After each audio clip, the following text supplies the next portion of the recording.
ஆண்டவரும் அருமை இரட்சகருமாகிய இயேசு கிறிஸ்துவின் ஈடு இணையற்ற நாமத்தில் தி ஷெக்கினா ரிவைவல் மினிஸ்ட்ரி சார்பாக டி காட் டிவி நிகழ்ச்சியில் உள்ள எல்லா மக்களுக்கும் நான் வாழ்த்துக்களை தெரிவித்துக் கொள்கிறேன். தேவனாகிய கர்த்தர் தாமே இன்றைக்கு கர்த்தருடைய வார்த்தையின் மூலமாக உங்கள் ஒவ்வொருவரையும் ஆசீர்வதிப்பாராக.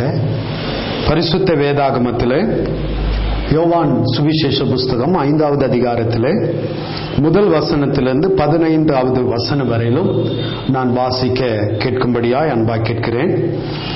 இவைகளுக்கு பின்பு யூதருடைய பண்டிகை ஒன்று வந்தது.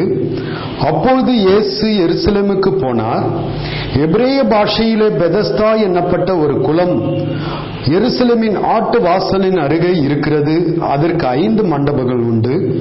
அவைகளிலே குருடர், சப்பானிகள், சூமின உருப்புடையவர்கள் முதலான வியாதிக்காரர்கள் அநேகர் படுத்திருந்து தண்ணீர் எப்பொழுது கலங்கும் என்று காத்து கொண்டிருப்பார்கள். ஏனெனில் சில சமயங்களிலே தேவதூதன் ஒருவன் அந்த குளத்தில் இறங்கி தண்ணீரை கலக்குவான். தண்ணீர் கலங்கின பின்பு யார் முந்தி அந்தில் இறங்குவானோ அவன் எப்பேற்பட்ட வியாதியஸ்தனாய் இருந்தாலும் சொஸ்தமாவான். 38 வருஷம் வியாதி கொண்டிருந்த ஒரு மனுஷன் அங்கே இருந்தான்.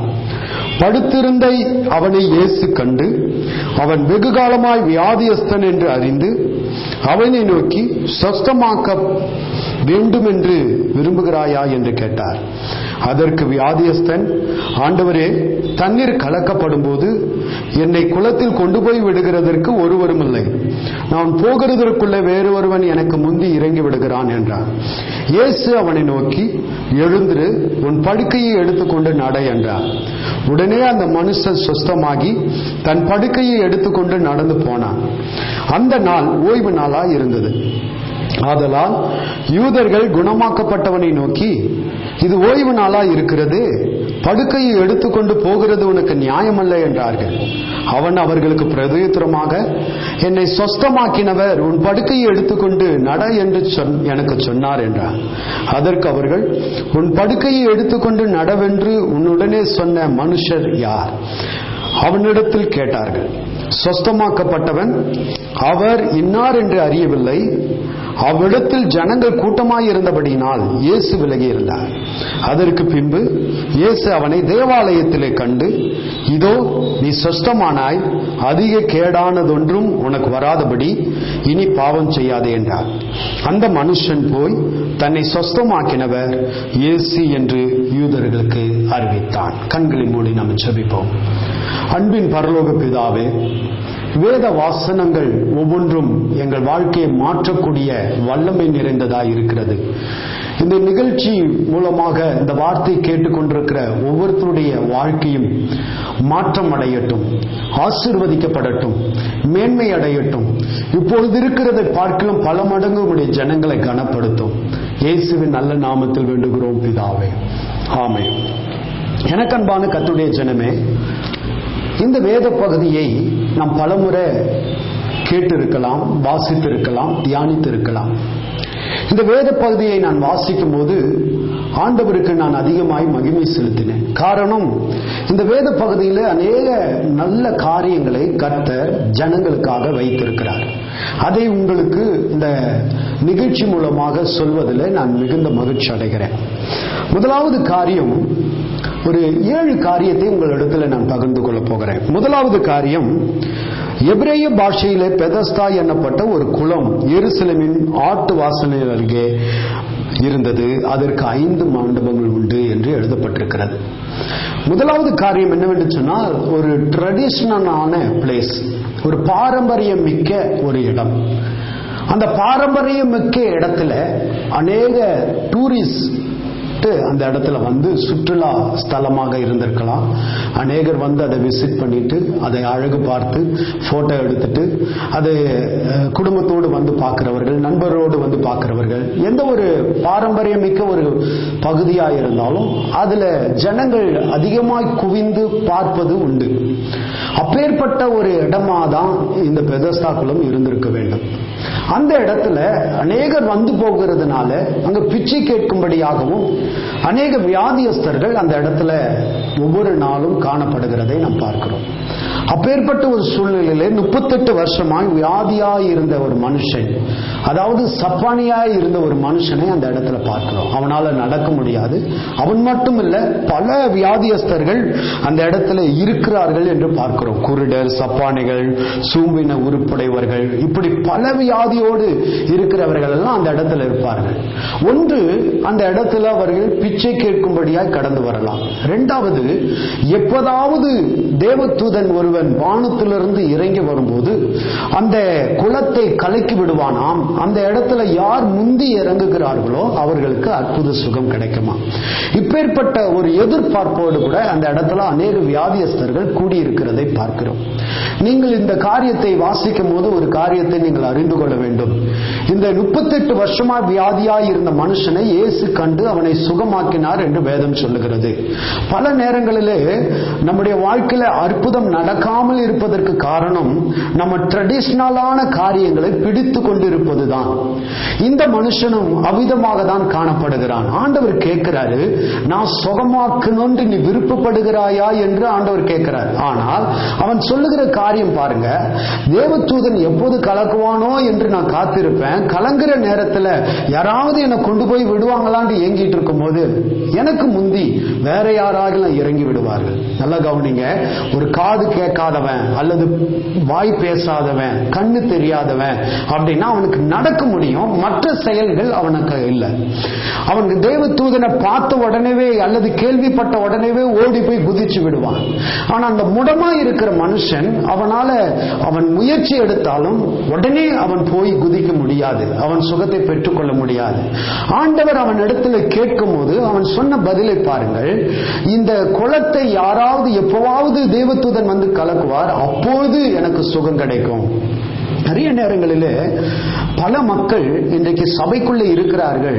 அதுல ஒரு வேதனைக்குரிய விஷயம் என்னவென்று சொன்னால், சபைக்குள்ள இருக்கிற அநேகர் வியாதியோடு இருக்கிறார்கள் என்பதுதான், பலவீனத்தோடு இருக்கிறார்கள் என்பதுதான், கஷ்டத்தோடு இருக்கிறார்கள் என்பதுதான்.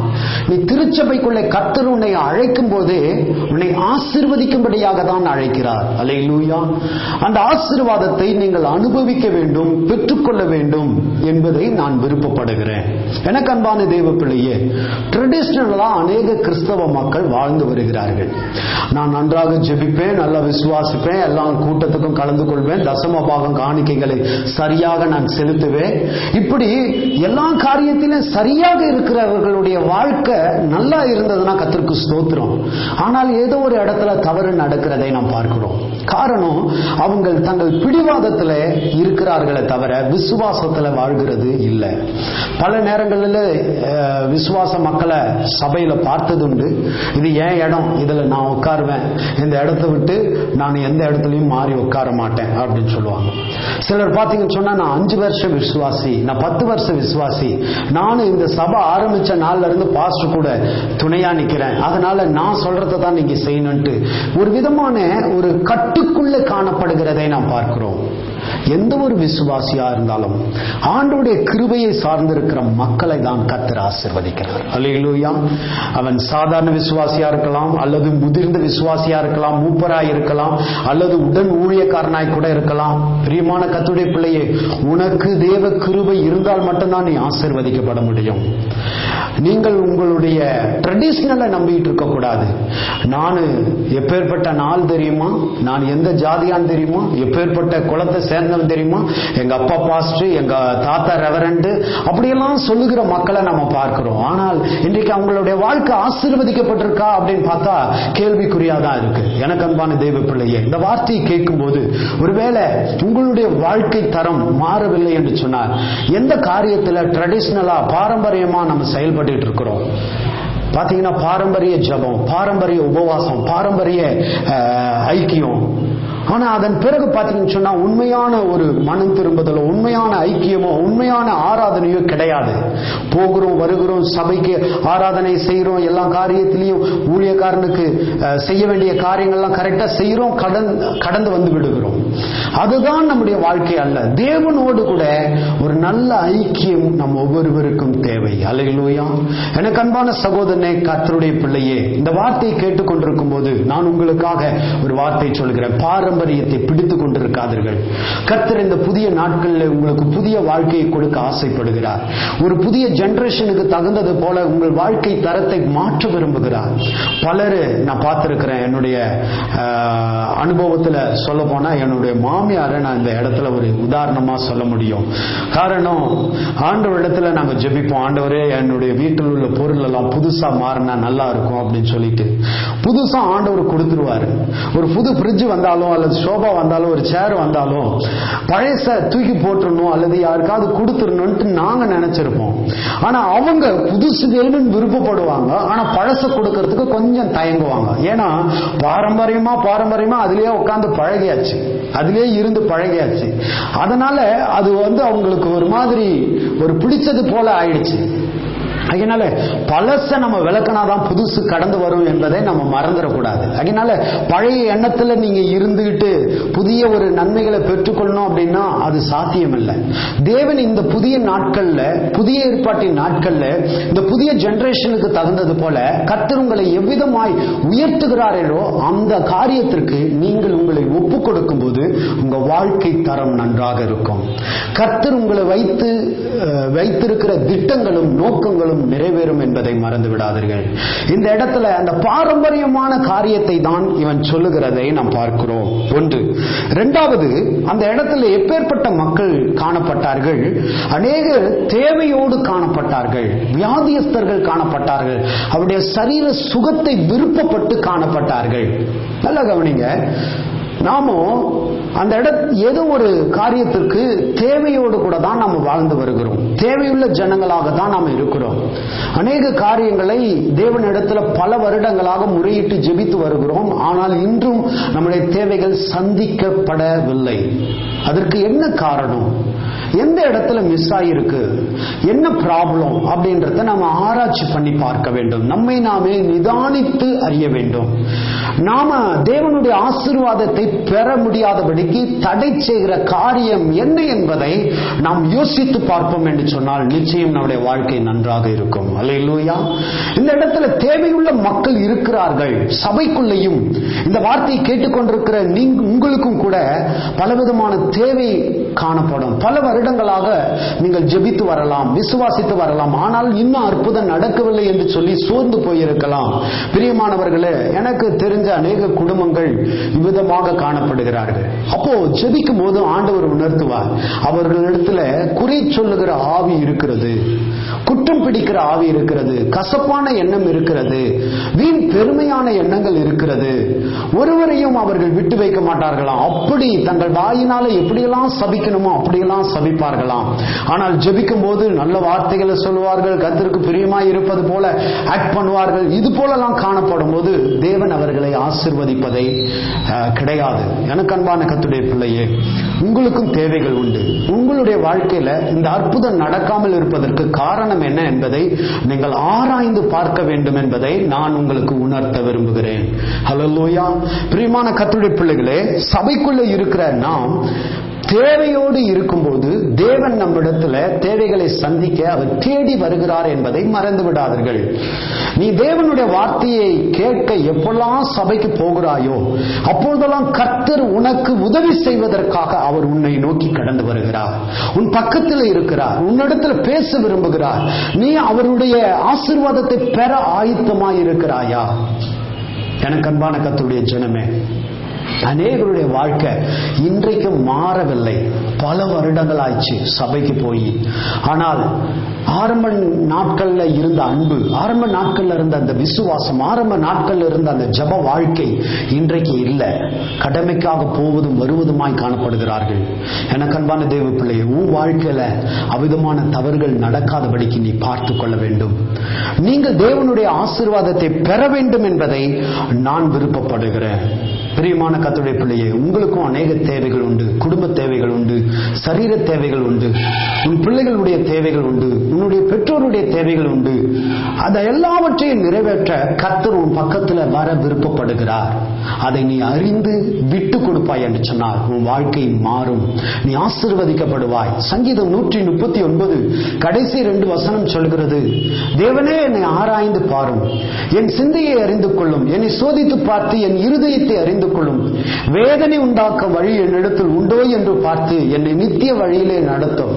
ஆண்டவரை கஷ்டப்படுத்துகிற ஏதாகிலும் எண்ணங்கள் நமக்குள்ளே இருக்குமானால் அதை அறிக்கையிட்டு நம்ம மனம் திரும்பும் பட்சத்தில் நம்முடைய வாழ்க்கையில இதுவரையும் நடந்தராத அற்புதங்களும் அதிசயங்களும் உங்க வாழ்க்கையில நடக்கும். அல்லேலூயா.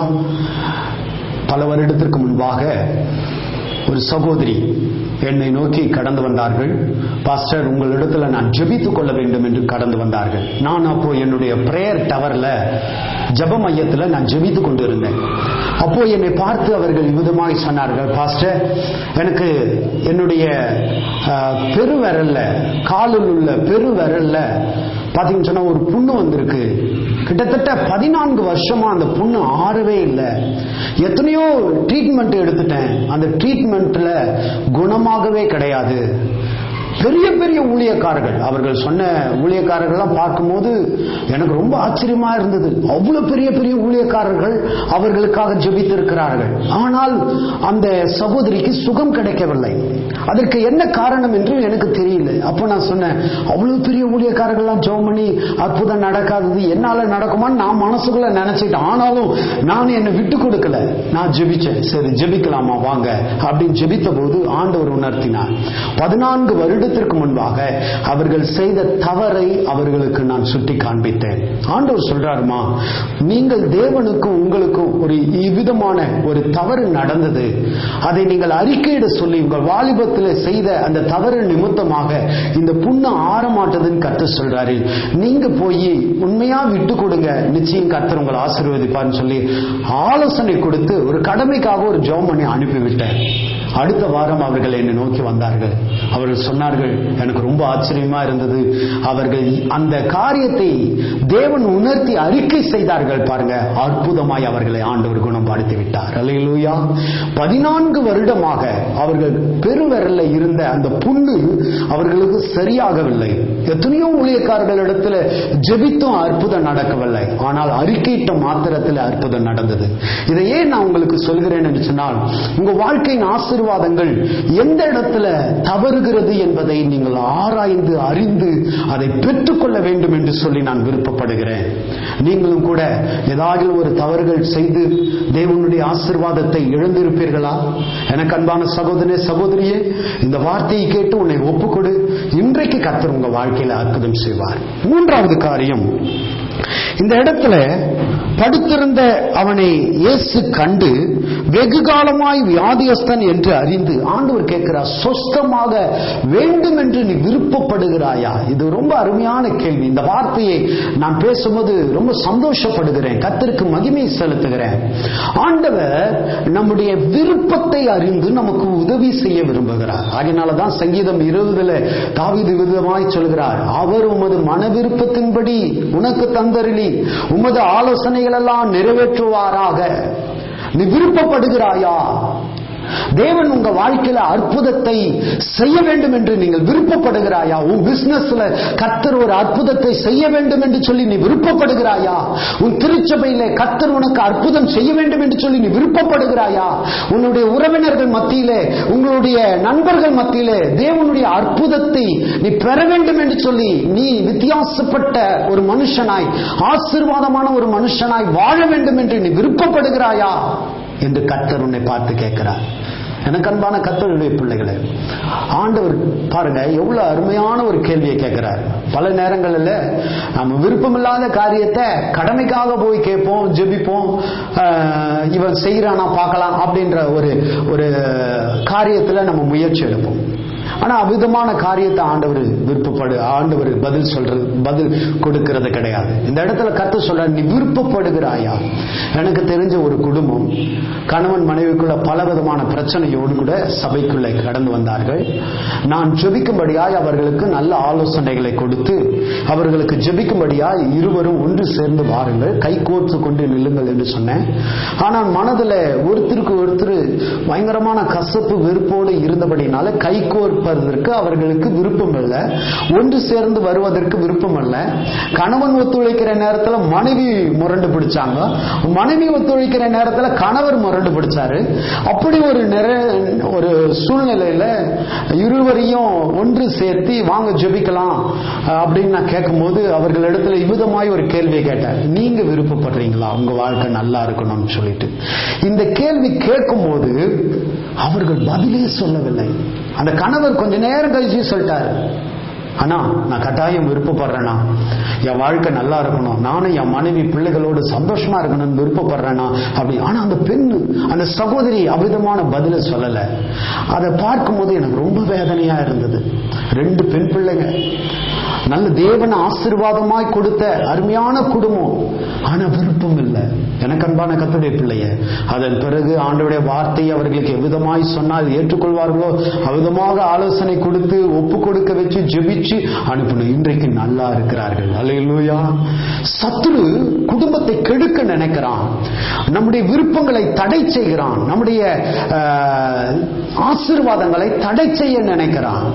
நீ விருப்பப்படுவாயானால் தேவன் உனக்காக ஆசீர்வாதங்களை அது எந்த இடத்துல இருந்தாலும் அதை உனக்கு கொண்டு வந்து தர அவர் ஆயத்தமாய் இருக்கிறார். அல்லேலூயா.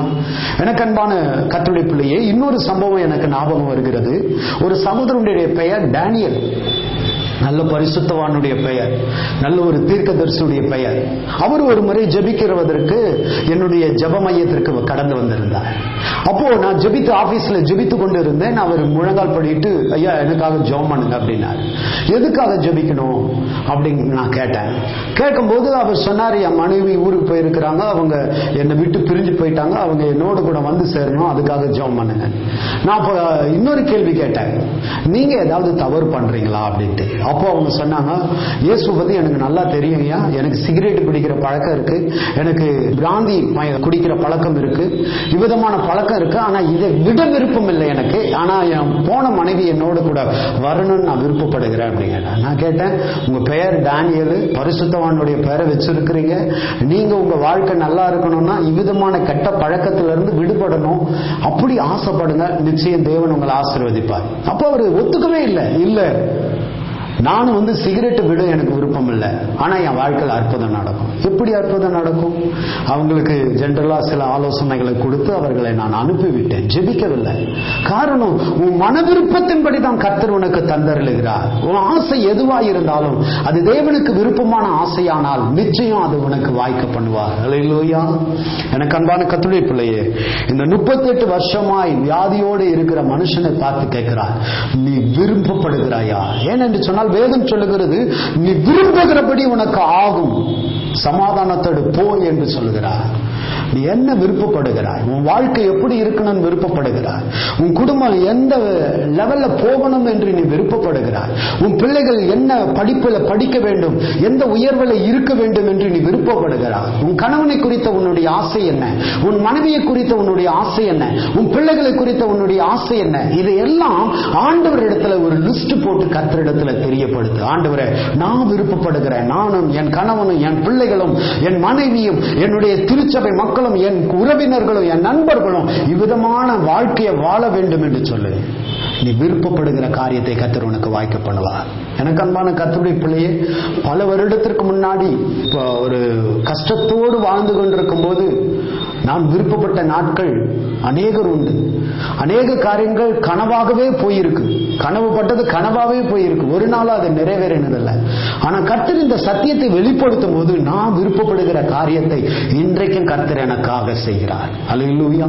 எனக்கு அன்பான கர்த்தருடைய பிள்ளையே, ஒரு நாள் நான் ஆசைப்பட்டேன் ஃபிளைட்ல போகணும்ட்டு, அது இன்னைக்கு நடக்குது. ஒரு நாள் நான் ஆசைப்பட்டேன் இவ்விதமா உங்களோடு கூட கர்த்தருடைய வார்த்தையை பகிர்ந்து கொள்ளணும்ட்டு, அது நடக்குது. என் குடும்பம் இப்படிதான் இருக்கணும்னு ஆசைப்பட்டேன், அது நடக்குது. என் சபை இப்படிதான் ஒரு நல்ல நிலைமையில இருக்கணும், நானும் நல்ல தேவன் அந்த சபையில அற்புதங்களும் அடையாளங்களும் செய்யணும்னு விருப்பப்பட்டேன். என் சபையில அவ்விதமான அற்புத அடையாளங்கள் ஒவ்வொரு நாளும் நடக்கிறது. ஒவ்வொரு மாதமும் குறைஞ்சபட்சம் 300 மணி நேரத்திலிருந்து 500-600 மணி நேரம் வரைக்கும் ஜெபம் என்னுடைய திருச்சபையில நடந்து வருகிறது. காரணம், தேவன் கொடுத்த தரிசனத்தின்படி போய்கொண்டிருக்கிறோம். பிரியமான கர்த்தருடைய பிள்ளையே, நீ ஆசைப்படுவாயானால் உன்னுடைய ஆசையும் கர்த்தர் நிறைவேற்ற அவர் வல்லமை உள்ளவராய் இருக்கிறார். 4வது காரியம், இவனிடத்தில் இந்த காரியத்தை கேட்டபோது இவன் என்ன பதில் சொல்லுகிறான்? ஆண்டவரே, தண்ணீர் கலக்கப்படும் போது என்னை குளத்தில் கொண்டு போய் விடுகிறதற்கு ஒருவரும் இல்லை என்கிறான். நல்ல கவனிங்க, ஆண்டவர் கேட்கிறாரு, விருப்பப்படுறியா? ஆமா இல்லைன்னு சொல்லி இருக்கலாம், ஆனா அவன் அதை சொல்லல. அவன் சொல்லுகிறான், ஆண்டவரே, தண்ணீர் கலக்கப்படும் போது. ஏன்னா அவனுடைய எக்ஸ்பீரியன்ஸ், அடுத்தவங்க சொன்ன அந்த எக்ஸ்பீரியன்ஸை தான் நம்பிக்கிட்டு இருக்கிறான். உன்னுடைய அனுபவத்தை நம்பிக்கிட்டு இருக்காது. உன்னுடைய வியாபாரம் செழிப்பா இருந்தது ஒரு காலம், இப்போது அவிதமான ஒரு வாழ்க்கையை வாழல. இன்னைக்கு உன்னுடைய வியாபாரம் நஷ்டப்பட்டு இருக்கலாம், உன் கையில வருமானம் இல்ல, போதுமான உயர்வு இல்ல. அதனால சோர்ந்து போகாத. இதை பண்ணா சரியாயிடுமா, இவ்வளவு இன்வெஸ்ட் பண்ணா சரியாயிடுமா அப்படின்ட்டு சொத்துக்கெல்லாம் எத்தனையோ பேர் வித்து அந்த இன்வெஸ்ட் பண்ணி இன்னைக்கு ஒண்ணுமே எடுக்க முடியாமல் காணப்படுகிறார்கள். எனக்கு அன்பான கர்த்தருடைய ஜனமே, இந்த வார்த்தையை கேட்டுக்கொண்டிருக்கிற கர்த்தருடைய பிள்ளையே, ஆண்டவர் சொல்றாரு, உன் அனுபவத்தை நம்பிக்கிட்டு இருக்காத. உன் அனுபவம் ஒரு நல்ல ஒரு பாடம், அதுக்காக கர்த்தருக்கு ஸ்தோத்திரம். ஆனால் அதுவும் வாழ்க்கையில் ஒரு அற்புதத்தை செய்யும் என்பதை நினைத்துக் கொண்டிருக்காதே. அதற்கு மாறாக கர்த்தருடைய வார்த்தையை நீ விசுவாசிக்கும் போது உன் வாழ்க்கையில நீ இதுவரையிலும் பெற்றிருக்காத அற்புதங்களும் அதிசயங்களும் உன் வாழ்க்கையில நடக்கும். அல்லேலூயா. எனக்கு அன்பான தேவ பிள்ளையே, நான் 3வது பார்க்கிறோம், அவன் விருப்பப்படுகிற காரியத்தை கர்த்தர் கேட்டான். 4வது பார்க்கிறோம், அவன் அனுபவத்தை அவன் ஷேர் பண்ணான். அனுபவத்தை நம்பி நான் இப்படி இருந்தேன் அப்படி இருந்தேன் அப்படின்னு அந்த அனுபவத்தை நம்பி காலத்தை கழிக்கிற அநேக மக்களை நான் பார்க்கிறேன். உன் வாழ்க்கை அனுபவத்திலேயே போயிடக்கூடாது. தேவன் சொல்றாரு, நீ விசுவாசிப்பாயானா, நீ என் வார்த்தையை நம்புவாயானா உன் வாழ்க்கையில் அற்புதம் நடக்கும். 4வது அனுபவம். 5வது காரியம், அந்த ஜனங்கள் எல்லாம் படுத்திருந்த அவன் அற்புதத்தை பெற்றுக்கொண்டு நடக்கும் போது தேவன் அவனை ஆசீர்வதித்து அவனுக்கு நல்ல சுகத்தை கொடுக்கும் போது அந்த ஜனங்கள் எல்லாம் கூடி நின்று சொல்லுகிறார்கள், இது ஓய்வு நாளாச்ச, இந்த ஓய்வு நாள்ல எப்படி நீ நடக்கலாம், எப்படி படுக்கையை எடுத்துக்கிட்டு போகலாம் அப்படின்றது போல சொல்லுகிறதை பார்க்கிறோம். தேவன் உங்க வாழ்க்கையில ஒரு விதமான காரியத்தை புதியதாய் கொண்டு வரும்போது அதை ஏற்றுக்கொள்ள நீங்கள் உங்கள் மனதை பக்குவப்படுத்திக் கொள்ள வேண்டும். சபையில திருச்சபை ஊழியக்காருக்கு கர்த்தர் தரிசனத்தை கொடுத்திருக்கிறார். விசுவாசிக்கிற உங்களுக்கு தேவன் நல்ல தரிசனத்தையும் வாக்குத்தத்தத்தையும் கொடுத்திருக்கிறார். அப்படி கொடுக்கிற பட்சத்துல சில மாற்றங்களை கர்த்தர் விரும்புகிறது போல நீங்கள் செய்யும் போது உங்க வீட்டார் உங்களுக்கு சத்துருவாய் மாறி போகலாம், அல்லது உங்க சபை ஜனங்கள் உங்களை ஏற்றுக்கொள்ளாமல் போகலாம். நிறைய நேரங்களில் விசுவாச மக்கள் திருச்சபையை நினைப்பதுண்டு, நான் அவங்க போகிற சர்ச்சு நல்லா மாறணும், அற்புத அடையாளங்கள் நடக்கணும், புதிய புதிய காரியங்கள்லாம் பாஸ்டர் செய்யணும்னு விருப்பப்படுறாங்க. ஆனா பாஸ்டர் ஏதாவது ஒரு காரியத்தை புதுசா செஞ்சுட்டாருன்னா போதும், அதுக்கு ஆப்போசிட் பண்றவங்க யாருன்னா அவங்க தான். மாற்றத்தை விரும்புகிற அநேகர் மாற்றத்தை கொண்டு வரும்போது ஏற்ற மறுக்கிறார்கள். பிரியமான கர்த்தருடைய பிள்ளையே, மாற்றங்களை விரும்புகிற நீங்கள் மாற்றத்தை ஏற்றுக்கொள்ள ஆயத்தமாகுங்கள். அது நல்லதுக்காக தான் ஆண்டவர் அந்த மாற்றத்தை திருச்சபைக்குள்ளே கொண்டு வருகிறார், உங்க குடும்பத்தில் கொண்டு வருகிறார். பலர் பார்த்தீங்கன்னு சொன்னா பழக்க வழக்கங்கள் வித்தியாசமான பழக்க வழக்கங்களா இருக்கலாம்.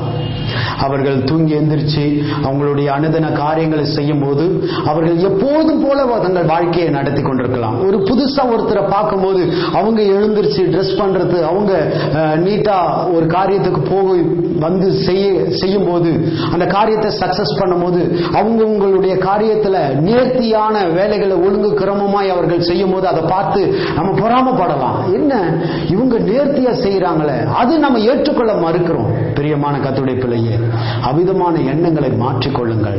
உங்க வாழ்க்கையில மாற்றம் தேவை.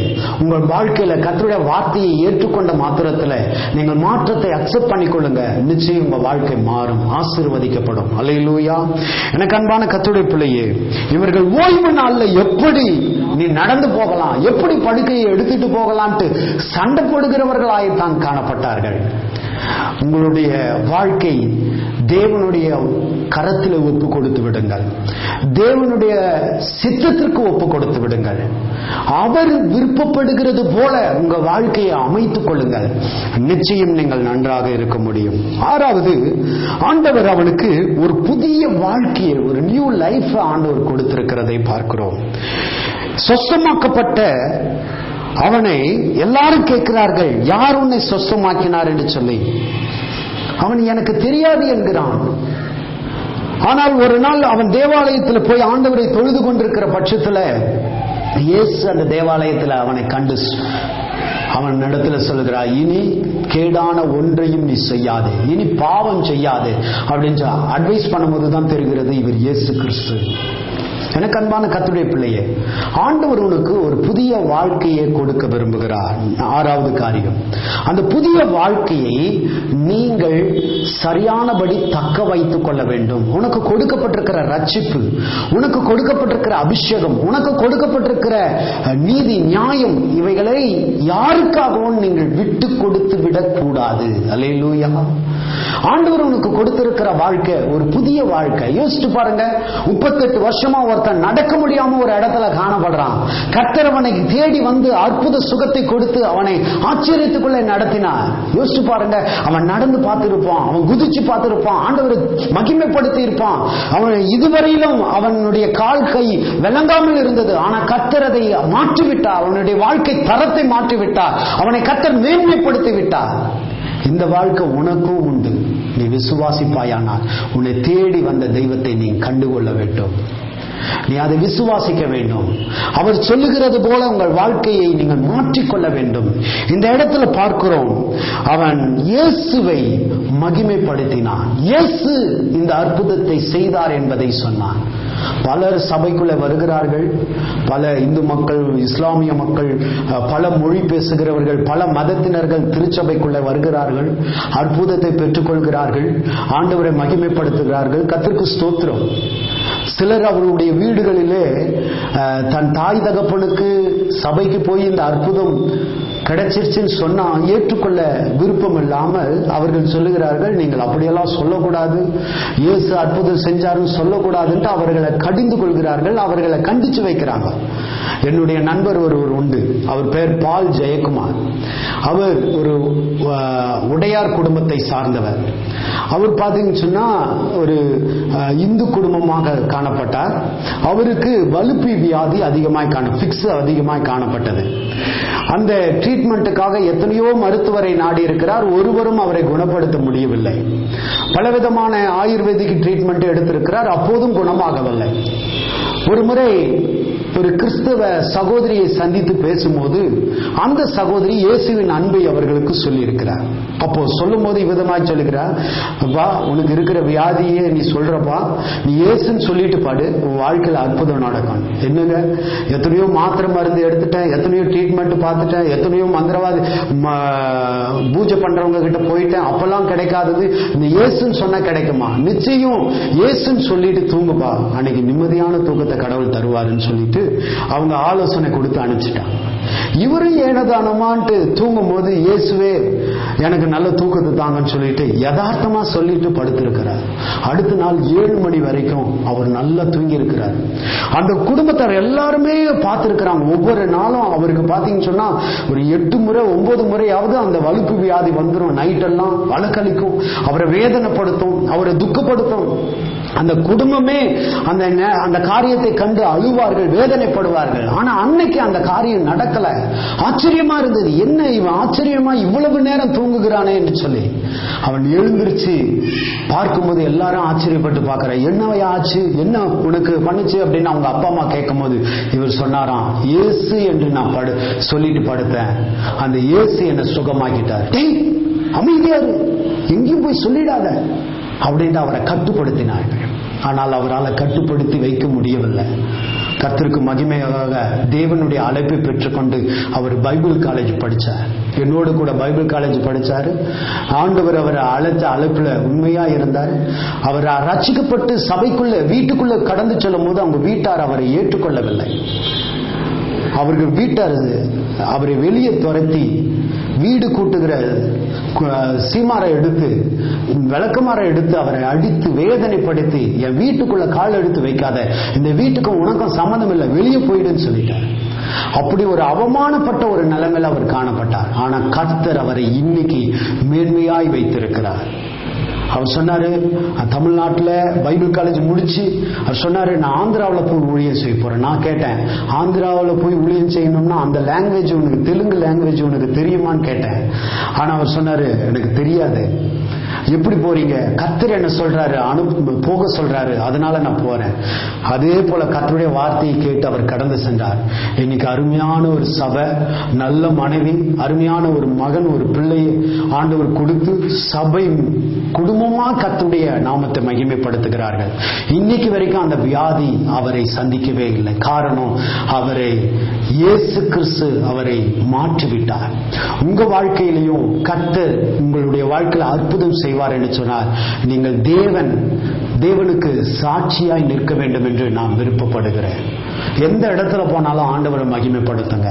ஆண்டவர் செஞ்ச நன்மையை எக்காரத்து கொண்டு மறைக்க முயற்சி எடுக்காதீங்க.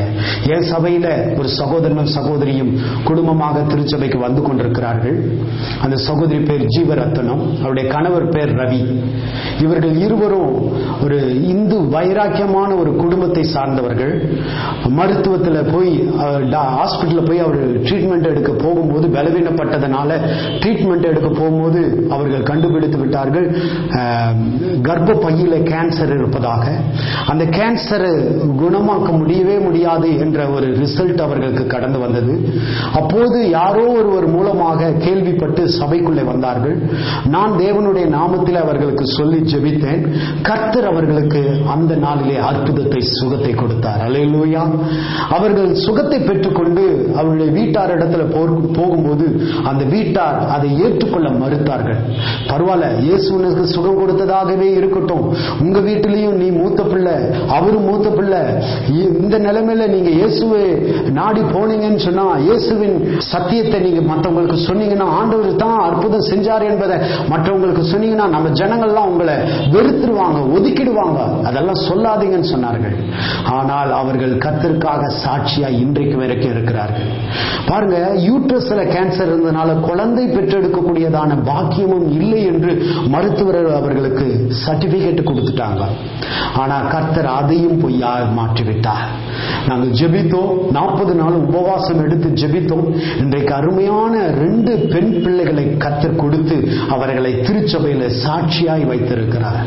தேவன் உனக்கு செய்த நன்மையை நீ மூடி மறைக்காதே, அதை வெளியே போய் சொல்லு, ஆண்டவரை மகிமைப்படுத்து.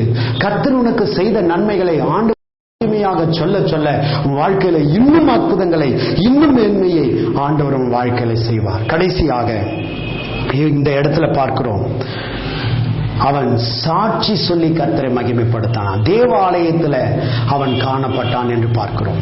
7வதாக தேவாலயத்தில் காணப்பட்டான். ஒரு மனுஷன் கர்த்தருடைய அற்புதத்தை, அதிசயத்தை பெற்றுக்கொண்டு, அவன் தேவனுடைய சத்தியத்தை பெற்றுக்கொண்டு அவன் வாழ்க்கை மாறிவிட்டது என்று சொன்னால், அவன் இருக்க வேண்டிய இடம் சபை. ஒரு திருச்சபை எல்லா மக்களுக்கும் தேவையான ஒன்று. நீங்களும் கூட திருச்சபையில இருக்கிறீர்கள் என்று நான் விசுவாசிக்கிறேன். உங்களுக்கு கொடுக்கப்பட்டிருக்கிற போதகருக்காக கர்த்தருக்கு ஸ்தோத்திரம். உங்களுக்கு கொடுக்கப்பட்டிருக்கிற திருச்சபைக்காக கர்த்தருக்கு ஸ்தோத்திரம். அந்த திருச்சபையில உண்மையும் உத்தமமாய் கர்த்தருடைய வருகை வேளையிலும் காத்திருங்கள். ஆண்டவருடைய ஆசீர்வாதத்தை பெற்றுக்கொள்ளுங்கள். திருச்சபையிலே காணப்படுகிறதான எல்லா விதமான நிகழ்ச்சிகளிலும் கலந்து கொள்ளுங்கள். திருச்சபையின் சட்ட திட்டங்களுக்கு கீழ்ப்படிந்திருங்கள். நிச்சயம் கர்த்தர் திருச்சபையிலே உங்களை உயர்த்துவார். ஏனென்று சொன்னால் வேதம் சொல்லுகிறது, ஆண்டவர் சபையை தம்முடைய சுய ரத்தத்தினாலே சம்பாதித்துக் கொண்டார் என்று சொல்லி. அதனால சபையை நீங்கள் வெறுத்து விடாதீர்கள், அல்லது சபைக்கு போகாமல் நம்ம வாழ்ந்து விடலாம் என்று சொல்லி நினைத்து விடாதீர்கள். தேவாலயத்திலே இந்த 38 வருஷமாய் ஜப்பானியாய் இருந்த அந்த மனுஷன் சுகமாக்கப்பட்டு காணப்பட்டான். நீங்களும் தேவாலயத்தில் இருக்க வேண்டியது தெய்வ சித்தமாய் இருக்கிறது. சபைக்குள்ளே இருக்கும்போது பலவிதமான சங்கடங்கள் வரலாம், அல்லது குறைகள் உங்கள் கண்களுக்கு தெரியலாம். ஒருவேளை உங்களுக்கு போதிக்கிற பாஸ்டர் கூட குறையாய் காணப்படலாம். ஆனால் நீங்கள் தேவ வார்த்தையை விசுவாசித்து தேவனுக்காக வைராக்கியமாயிருங்கள். உங்கள் சபையிலே கர்த்தர் உங்களை உயர்த்துவார். அவருடைய ஆலயத்திலே நாட்டப்பட்டவர்கள் தேவனுடைய பிராகாரங்களிலே செழித்திருப்பார்கள். எனக்கு அன்பான கர்த்தருடைய பிள்ளையே, இந்த 7 காரியத்தை திரும்பமாய் நான் உங்களுக்கு சொல்லி உங்களை ஆசீர்வதிக்க விரும்புகிறேன். 1, பாரம்பரியமான பிளேஸ், அதை நம்பி இருக்கார்கள். 2வது, தேவையுள்ள மக்கள் நீங்கள், தேவன் நிச்சயம் உங்களை தேடி வருகிறார். 3வது, நம்முடைய விருப்பத்தின்படி நமக்கு ஆண்டவர் அற்புதம் செய்கிறார். 4வது, நம்முடைய அனுபவத்தை நம்பி இருக்காமல் கர்த்தருடைய கிருபையை நம்பியிருங்கள். 5வது, ஓய்வு நாள் என்று சொல்லி தேவனுடைய நன்மையை பறைச்சாற்றாமல் இருந்து விடாதீர்கள். 6வது, தேவன் உனக்கு கொடுத்த புதிய வாழ்க்கையை அனுபவிங்கள். 7வது, தேவனுக்காக சாட்சியாய் இருந்து தேவாலயத்தில் கர்த்தரை மகிமைப்படுத்துங்கள். தேவனாகிய கர்த்தர் தாமே உங்களை ஆசீர்வதிப்பாராக. ஜெபிப்போம். அன்பின் பரலோக பிதாவே, இந்த வார்த்தையை கேட்டுக்கொண்ட ஒவ்வொருவருக்காகவும் ஸ்தோத்தரிக்கிறோம். இந்த நிகழ்ச்சியை பார்த்து கொண்டிருக்கிற ஒவ்வொருவரையும் பிதா குமாரன் பரிசுத்தாவின் நாமத்தில் நாங்கள் ஆசீர்வதிக்கிறோம். 38 வருஷமாய் வியாதியோடு இருந்த மனுஷனை கர்த்தர் குணமாக்கினது போல இங்கே பார்த்து கொண்டிருக்கிற இந்த நிகழ்ச்சியை பார்த்து கொண்டிருக்கிற ஒவ்வொருத்தருடைய வாழ்க்கையிலும் ஒரு அற்புதம் நடப்பதாக, சாட்சியாய் நிறுத்துவீராக. சபையிலே உம்முடைய ஜனங்கள் கர்த்தரை எப்போதும் மகிமைப்படுத்துவார்களாக. அவருடைய பாரங்கள், வேதனைகள், சஞ்சலங்கள், தவிப்புகள் எல்லாம் மறைந்து போகட்டும். புது வாழ்க்கையை தந்திருக்கிறீர். அந்த வாழ்க்கையை கடைசி வரைக்கும் தக்க வைத்துக் கொள்ள உதவி செய்யும். நசனாகிய இயேசு கிறிஸ்துவின் நாமத்தில் ஆசீர்வதிக்கிறோம் எங்கள் ஜெபங்களும் பிதாவே. ஆமென். ஆமென். கர்த்தர் உங்களை ஆசீர்வதிப்பார். ஆமென்.